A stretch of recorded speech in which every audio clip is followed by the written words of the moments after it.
এগুলো করে কোনো লাভ নাই।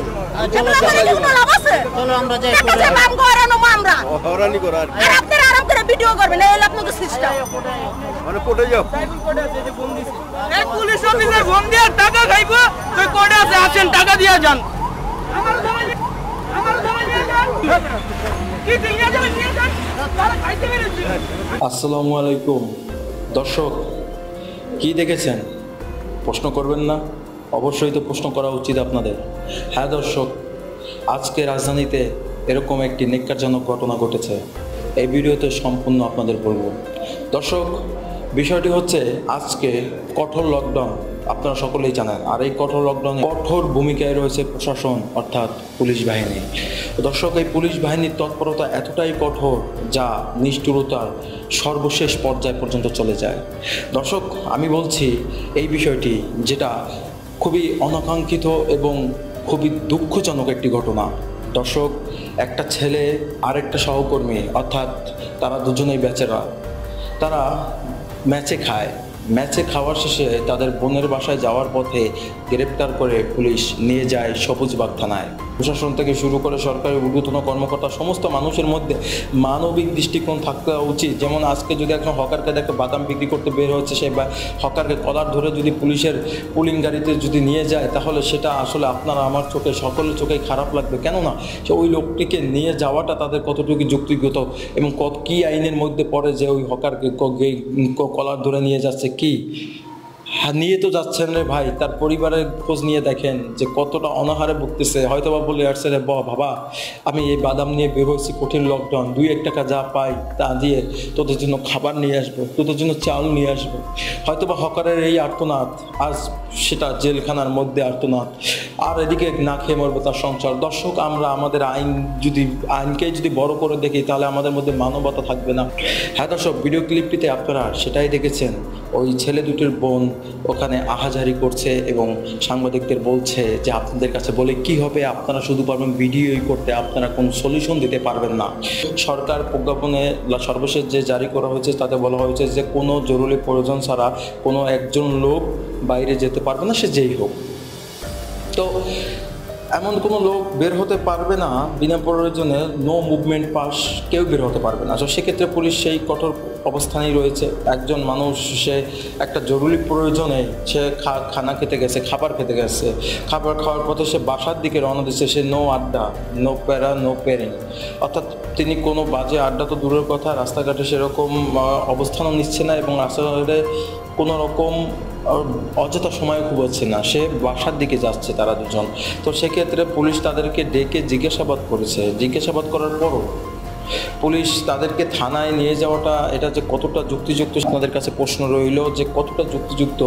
গ্রেপ্তারকৃত সেই ব্যাচেলর ছাত্র দুজনার ভাই দাবি করতেছে যে ম্যাচে থেকে তারা খাইতে বের হইছে, তাদের কাছে বললাম পর্যন্ত আমার ভাই দুরে খাইতে বেরিয়েছে, ম্যাচে ছিল। রাখো বাবা, ঠিকই তো বলছে, আমার ভাই তারা খাইতে বের হইছে, তারা ব্যাচেলর থাকে, আমার বোনের বাসে খেয়ে তারা যাচ্ছে সবুজবাগ থানা, তারা নিয়ে গেছে অ্যারেস্ট করতে। ভালো কথা, আমার ভাই ফলস, আমি মানলাম। তারা বললো সন্ধ্যাবেলা ছেড়ে দিবে, তারা গেলাম আগেই যদি জরিমানা নেওয়ার কথা, তো আল্লাহ ফকিরাবুল বললো জরিমানা নিয়ে ছেড়ে দেবে, তারা এখন বিরে কোর্টে নিয়ে গেছে। মানে পাবলিকের কি তারা এইভাবে হয়রানি করবে? এটা কেমন কথা পুলিশের?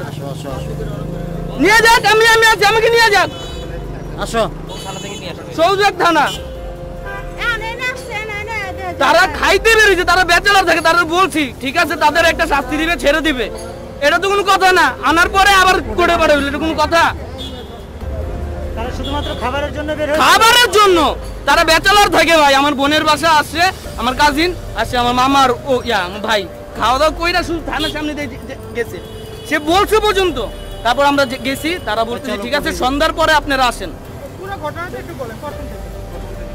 আমার ভাই আর মামা তারা ব্যাচেলর থাকে, তারা খাইতে আমার আপুর বাসায় 2 মিনিটের রাস্তা না, তো সবুজবাগ থানা পড়ে। খাওয়া দাওয়া শেষ করে তারা যাচ্ছে, যাওয়ার সময় তাদেরকে নিয়ে গেছে, তো বললো সন্ধ্যার দিকে ছেড়ে দিবে। তো আমার বাবাকে আমি পাঠালাম, বাবা একটু যাই দেখো কি অবস্থা।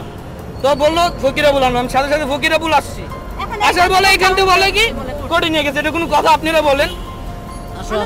বিনা কারণে এটা কোনো খাবে না? তারা কি দেওয়া যাবে খাবার? তারা দিয়ে যাক, আমরা ঘরে বসে থাকি। ওরা দুজন ব্যাচেলার, ওরা আমার বোনের বাসা থেকে খাবার খেয়ে বাসার দিকে যেতে চেয়েছিল। বাসার দিকে যাওয়ার জন্য রাস্তায় কোনো গাড়ি বা রিক্সা না পাওয়ায় ওরা হাঁটছিল। তখন সবুজবাগ থানার ওখান থেকে দুজনকেই পুলিশ জিজ্ঞাসাবাদ করার পরে পুলিশ এক পর্যায়ে জিজ্ঞেস করে যে তোমরা কোথায় যাচ্ছ। তখন ওরা বলতেছে যে আমরা খানা খেতে গেছিলাম, এখন আমরা বাসার দিকে যাচ্ছি। বিভিন্ন এক কথা দুই কথায় তারা নাকি তাদেরকে গ্রেপ্তার করে সবুজবাগ থানায় নিয়ে যায়। পরবর্তীতে খবর পেয়ে কিন্তু চার স্বজনরা, যেমন ওই ভাইদের বোন ও তার ভাই, তারা থানায় যায়। থানায় যাওয়ার পরে ওখান থেকে বলতেছে যে সন্ধ্যার পরে কিছু জরিমানা হয়েছে শাস্তিস্বরূপ, সেই জরিমানা দেওয়ার পরে মওকুফ করে তাদেরকে জামিন অথবা মুক্তি দিয়ে দিবে। কিন্তু পরবর্তীতে তারা থানায় যাওয়ার পর এক ঘটনা পুরো উল্টো দেখে। তারা ভাই যে কোথায় আছে স্বয়ং তারাই জানে না। এই দুজনকে যে পুলিশ কোথায় রেখেছে তারা কিন্তু সেটা সঠিকভাবে জানতেছে না। হয়তোবা তারা বলতেছে যে হয়তোবা আদালতে বা কোর্টে নিয়ে গেছে। কিন্তু এটা প্রশ্ন যে একটা সাধারণ একটা জিনিস, হয়তোবা ভ্রাম্যমাণ আদালত এই লকডাউনের বিধিনিষেধ অমান্য করায় জরিমানা স্বরূপ একটা সাধারণ শাস্তি হতেই পারে, কিন্তু তাই বলে যে তাদেরকে আদালত বা থানায় বা কোর্টে চালান দেওয়াটা এটা আসলেই কতটুকু যুক্তি? আপনাদের কাছে আমার প্রশ্ন, আপনারাই বলুন না যে এটা কতটুকু অমানবিকতা। আসলে এটা মানবিক দৃষ্টিকোণ থেকে পুলিশের এই কাজটা কতটুকু যুক্তিযুক্ত সেটা আপনারাই ভালো জানেন। আপনারাই বলেন যে এই কাজটা কি পুলিশের আসলে কি ঠিক হয়েছে? এই কাজটা কি আদৌ পুলিশের এই যে কঠোর অবস্থানের কি বলি হতে হয়েছে এই দুজনকে? দর্শক, আসলে তার বোন আহাজারি করছে, তার ভাই আহাজারি করছে যে সন্ধ্যার পরে ছেড়ে দেওয়ার কথা বলে তাদেরকে কোর্টে পাঠান। এটা কোন ধরনের অমানবিকতা? পুলিশ এখন আমাকে ফোন দিচ্ছে। তাদের দুজনের উপর এত কঠোর আইন আরোপটা করাটা আসলে পুলিশের উচিত হয়নি বলে আমি মনে করি। কিন্তু তারপরও আইনের জটিলতা খুবই কঠিন। কিন্তু এই কঠোর লকডাউনে সরকার পুলিশকে কোন অবস্থানে রাখতে বলছে, কোন অবস্থানে থাকতে বলছে সেটা পুলিশে ভালো জানে। কিন্তু তারপরও মানবিক দৃষ্টিকোণ সবারই থাকা উচিত। আর এই মানবতা যদি না থাকে তাহলে মানুষের জন্য কথাটা থাকবে না। অতএব লকডাউন, শাটডাউন যাই বলেন না কেন দর্শক, সব কিছু বাস্তবায়নের ক্ষেত্রেও আমাদের মানবতাটাকে সবসময় শক্ত রাখতে হবে, মানবতাকে জাগ্রত রাখতে হবে। মানবতা ছাড়া হবে না দর্শক। সব জিনিসের ভুলের ক্ষমা থাকে, মানুষ মাত্রই ভুল। হ্যাঁ দর্শক, আমরা বাঙালি, আমরা এই দেশে সব সম্ভবের দেশ। এই দেশটা সব সম্ভবের দেশ, এই দেশে সব কিছুই হয় দর্শক। আমরা এমন আইন দেখাতে যাচ্ছি না, আমরা এমন আইন দেখাতে চাচ্ছি না যে আইনে একটা মানুষের ভাগ্য দুর্দশার দিকে আনে। আমরা চাই ভাগ্য পরিবর্তনের আইন। দর্শক, করোনা মহামারী সংক্রমণ এড়াতে এত বড় সরকারি সিদ্ধান্ত এই বাংলাদেশের মতো একটি উন্নয়নশীল দেশে কতটা কঠোর লকডাউন পালন করতে পারে। যেখানে বহির্বিশ্বের উন্নতশীল দেশগুলোতে কঠোর লকডাউনকে হিমশিম খেয়ে যাচ্ছে, সেখানে আমাদের বাংলাদেশে আজকে কঠোর লকডাউন। হ্যাঁ দর্শক, তাও বাঙালিরা কিন্তু মেনে নিচ্ছে এবং সেটা বাস্তবায়ন করতে সহযোগিতা করছে। আজকে ঢাকার বিভিন্ন স্পটে আমরা গেছি, সেখানে দেখেছি লকডাউনের মতোই পালন করছে জনগণ।